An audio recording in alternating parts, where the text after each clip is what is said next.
currently exists at the legislature? Well, I think a lot of them, I mean, there obviously is a clear process. If anybody at any level puts in expenses, they have to be signed off on by another party. What we found in a lot of these expenses was Mr. James would sign off on Mr. Lenz's and vice versa. There were some that go to financial services and they get sort of questioned and ultimately sort of pushed through, was my understanding, by the clerk. But a lot of the ones we're seeing was one individual would sign off on the others and then vice versa.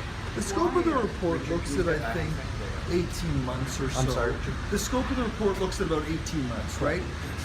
How, before that period of time, how widespread do you think these issues were? How far back do you think this dates, and what could that mean in terms of the amount of money of public, money that was misspent? Well, if we're looking at this, and you're exactly right, it is 18 months, and we're talking about sort of in the millions of dollars range when everything is calculated. So if we went back even to sort of 2012, I'm thinking 18 months, millions of dollars. Well, we can all do the math on that. And the reason I reference 2012 is, of course, it's right in the report. Mr. James cutting himself a check for $257,000, and then essentially writing it off as a retirement allowance. There's documentation proving that payment took place. There's documentation proving that at no time in any way, shape or form was he eligible for that.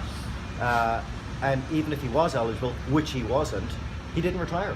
That was a retirement allowance paid in 2012. And it's also referenced in the report. He recently sought a further $300,000 as a retirement allowance. It amounts to nothing short of madness.